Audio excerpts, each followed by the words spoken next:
एक गांव में मेघला नाम की एक अनाथ लड़की रहती थी। बचपन में ही उसके माता पिता का देहांत हो गया था, इसलिए वो अपने मामा के घर पली बढ़ी। लेकिन उसके मामा ने लालच में आकर उसकी शादी एक बूढ़े आदमी से तय कर दी। तभी आयन नाम के एक युवक को यह बात पता चली। उसने मेघला को उस अन्याय से बचाया और मंदिर में उससे शादी करके अपने घर ले आया। लेकिन घर पहुंचते ही आयन की मां मनोरमा गुस्से से आग बबूला हो गई। बिना बताए शादी करने का दुख तो था ही, लेकिन जब उसे पता चला कि मेघला एक अनाथ लड़की है तो उसने उसे बहू मानने से साफ इनकार कर दिया। वह हर समय मेघला को ताने देती, उसे अपमानित करती और घर की बहू नहीं बल्कि नौकरानी की तरह काम करवाती। मेघला हर बार चुपचाप सब सह लेती। वह सोचती थी कि शायद एक दिन उसकी सास का दिल बदल जाएगा। कुछ दिनों बाद मनोरमा की बड़ी बहन कमला घर आई। उसने भी मनोरमा की बातों में आकर मेघला को ही गलत ठहराया और उसे तरह तरह की बातें सुनाई। मेघला का दिल टूट जाता था, लेकिन उसने कभी किसी के लिए बुरा नहीं सोचा। आयन अपनी पत्नी का दर्द समझता था, मगर वह अपनी माँ के खिलाफ कुछ कर नहीं पाता। वह सिर्फ इतना कहता कि एक दिन सब ठीक हो जाएगा। लेकिन मालिमा प्रेरणा में आयन अपनी पत्नी का दर्द समझता था।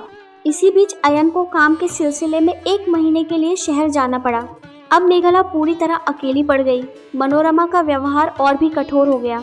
एक दिन दोपहर में एक साधु, जिनका नाम तपन बाबा था, भिक्षा मांगने उनके दरवाजे पर आए। मेघला दया से उन्हें थोड़ा चावल देने लगी, लेकिन मनोरमा ने उसे रोक दिया। उसने साधु का भी अपमान कर दिया। तब तपन बाबा ने शांत स्वर में कहा कि दान न देना कोई बात नहीं, लेकिन किसी का अपमान करने का परिणाम एक दिन अवश्य मिलता है। कुछ ही दिनों बाद मनोरमा अचानक गंभीर रूप से बीमार पड़ गई। पूरे शरीर में असहनीय दर्द होने लगा। वह बिस्तर से उठ भी नहीं पा रही थी। उसी समय उसे तपन बाबा की बात याद आई। उसे अपनी गलती का एहसास हुआ। उसने रोते हुए मेघला से माफी मांगी और कहा कि उसने उसके साथ बहुत अन्याय किया है। मेघला ने मन में कोई बैर नहीं रखा। रात के अंधेरे में अकेली जंगल की ओर निकल पड़ी ताकि तपन बाबा को ढूंढ सके। बहुत खोजने के बाद वह उनकी कुटिया तक पहुंची। उसने हाथ जोड़कर अपनी सास की जान बचाने की विनती की। तपन बाबा ने मेघला की दया, त्याग और विशाल हृदय को देखकर उसे माफ कर दिया।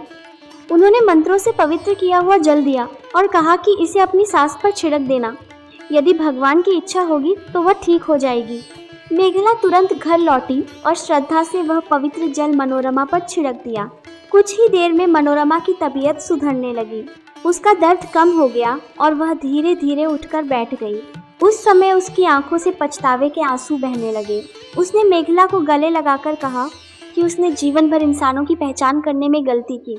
धन, दौलत और ऊंचे घराने के पीछे भागते भागते वह अपने ही घर में छिपे हुए असली हीरे को पहचान नहीं पाई। मनोरमा ने कहा, आज से तुम मेरी बहू नहीं, मेरी अपनी बेटी हो। मैंने तुम्हें बहुत दुख दिया है, अगर हो सके तो मुझे माफ कर देना। मेघला भी रोते हुए बोली, माँ, मैंने तो आपको बहुत पहले ही माफ कर दिया था। मुझे सिर्फ आपका प्यार चाहिए था। उस दिन के बाद मनोरमा पूरी तरह बदल गई। उसने कभी मेघला को अनाथ नहीं कहा, बल्कि अपनी बेटी की तरह प्यार और सम्मान दिया। जब आयन 1 महीने बाद घर लौटा तो उसने अपनी माँ और पत्नी को हंसते हुए एक दूसरे के गले लगते देखा। उस दिन उसके घर से नफरत हमेशा के लिए चली गई और उसकी जगह प्यार, अपनापन और खुशियों ने ले ली। इस कहानी से हमें यही सीख मिलती है कि इंसान की पहचान उसके जन्म, धन या परिवार से नहीं, बल्कि उसके अच्छे संस्कार, दया, त्याग और प्रेम से होती है। सच्चा प्यार और निस्वार्थ सेवा सबसे कठोर दिल को भी बदल सकती है।